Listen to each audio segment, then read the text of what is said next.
Not sure what we do with people like Kamala Harris, one of the candidates for the Democratic nomination of the US presidency.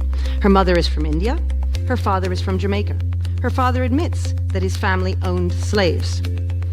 Does she get a piece of the pie? Barack Obama is black, but his mother is white and descends from slave owners. So do they get half payments instead of full payments? It was also the Democrats who founded the Ku Klux Klan. Should the current Democratic Party be held responsible for this?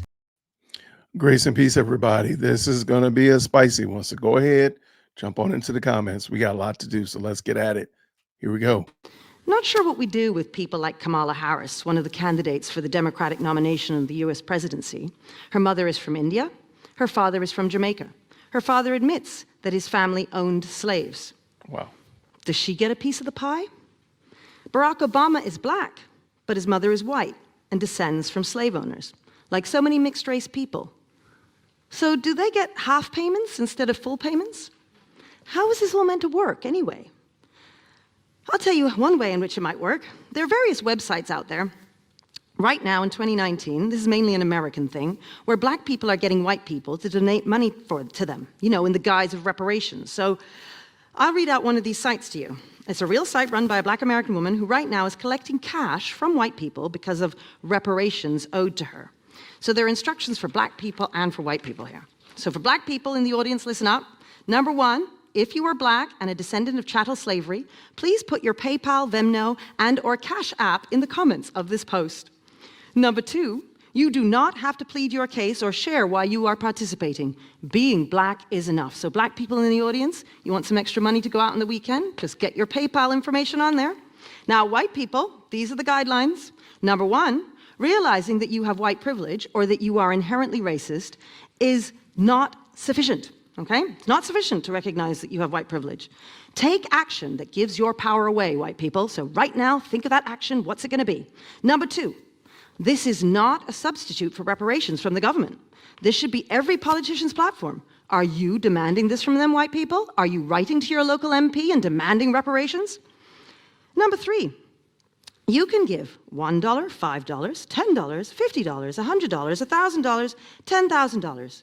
Yikes. Whatever works for you. Little smiley face. So you can give this young woman $10,000 and get rid of your white guilt. The fact is that people of all colors owned slaves, both as part of the Atlantic slave trade and outside of it. In the United States and Caribbean, black people owned thousands of black slaves, and so did the Native Americans. Nearly 20,000 of the Native American 5 civilized tribes sided with the Confederacy during the Civil War, fighting to keep slavery alive. 28% of the black population who were free in New Orleans pledged their support to the Confederacy. All of the 13 southern states of the Confederacy had substantial numbers of black slave owners. There were more than 250,000 free blacks, and nearly 4,000 of them were slave masters, who owned more than 20,000 slaves. The practice of slavery was legal, after all. We need to remember that governments did not own slaves. Slave owners did. In fact, the US government fought a war to end slavery. How much should the descendants of the 400,000 Union soldiers who lost their lives fighting to free the slaves pay to the descendants of the slaves they freed? It's bizarre to suggest that human beings should inherit the outrage of the deeds of their parents. Should the child born from a rapist be branded a rapist because of his father's criminality? Should the child of a mass murderer be sent to prison because of his father's crime? No. And I bring this up a lot, so you know I'm going to go there. Ezekiel 18. Ezekiel 18 does away with this whole reparation argument in 4K. So I understand there's going to be people in the chat who disagree. There's going to be people in the comments who have a different opinion, which is perfectly fine. I'm sharing with you my biblical understanding. And I always tell people, if you can convince me from scripture that reparations is perfectly legal and the right thing to do, I'm right there with you in line collecting my check. In the meantime, in between time, let's keep it going. Let's go. In America, in the main, it was the Democrats who owned slaves, and the Democrats who in the main passed and enforced Jim Crow laws. It was also the Democrats who founded the Ku Klux Klan. Should the current Democratic Party be held responsible for this? No, we do not inherit the sins of our fathers. Aside from the fact that it would be simply impossible to make reparations work in any sensible or practical way, giving people lump sums of money does not work. Economists often point to the Georgia Land Lottery of 1832, in which parcels of land were distributed randomly. What happened to the descendants of those who were lucky enough to be given this land? Are they the richest families in Georgia? No. In fact, within one generation after the distribution of the Georgia land, one could not distinguish between those who had been given land and those who hadn't. All giving the fish does is make the giver feel better. Reparations might relieve white people of their guilt, but it will do little else. So, this gets us to the case for reparations.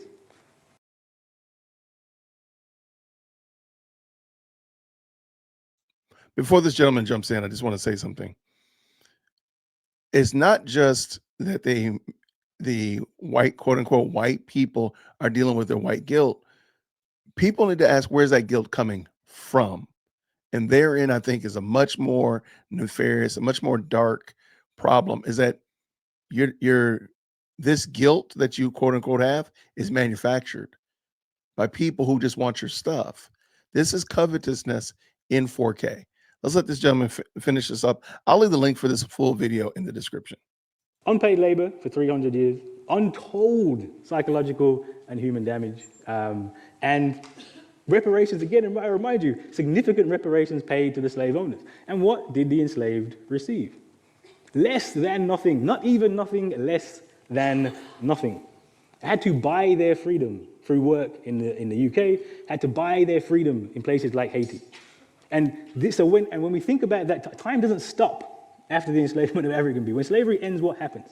So Britain, my family has said, Jamaica, you are left with a place in a country which is built on a plantation economy. That's all it is. There's nothing else there. There's no other development than plantation economy. You are left with nothing to show for your labor for the last 300 years. You are left in absolute destitute poverty. Slavery ends and colonialism then continues. It's not like it just stopped and ended and finished. Malcolm X has a quote where he says, if you stab a knife 9 inches into my back and only take it out 3 inches, that's not progress. Even if you take the knife all the way out, that's still not progress. Unless you heal the wound, no progress has been made. Unfortunately, the knife is still firmly in our backs, right? Nothing has been done to redress the balance, which explains why places like Jamaica are extraordinarily poor, which explains why my family migrated from Jamaica to this country and experienced racism and still experience racism today. If you want to understand why the world is the way the world is, why racial oppression is here in America, in the Caribbean, and in Africa. Remember, millions of people taken from Africa. The impact on the African economy was devastating. What slavery did was it ushered in a world of white supremacy. The creation of the Negro, the idea that I am not fully human and can be used as a beast of burden. It created the idea of white supremacy. Black. So I'm only going to ask this, not to disagree with this fellow, but is that the only time? Is that the only time? So before chattel slavery that we know, the transatlantic slave trade, no other people group had ever been enslaved and treated as a beast of burden. Just want to ask that question because I think we all know the answer. Let's go. On the bottom, white on the top, and everybody else in between. And if you look today at global inequality, what do you see? Africa, black at the bottom. The West, largely white at the top. And everybody else in between. So is that, let me know. You know what? Down in the comments, let me know. Do you want, we'll do a review of this entire debate and lecture. Or if you want, let me know. So down in the comments, I'd love to hear what y'all think about it. I don't want to take too much of your time. And if you don't want to talk about it. So people who had nothing to do with slavery should give reparations to people who were never slaves. Bugger off. I'm right there with you. I agree. Implying that only the West has engaged in slavery. If this doesn't fuel racism, nothing will. She'll never be invited to speak at the DNC. That's all right. I think she'll be okay.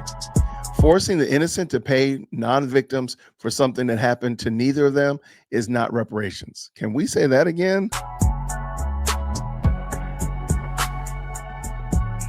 Ashamed by nothing, offended by everything. I think that's a great way to end this. So thank y'all so much for rocking with me. Let me know down in the comments if you want. We'll do a live stream and just discuss this entire debate. I'll be happy to do it. Happy to bring my why I disagree with that fellow, why I support what the young woman said. Even some things she says are not 100% in alignment with, but I think you get my point. Let me know down in the comments. I would love to hear what you think. So until next time, everybody, let's do it. Grace and peace.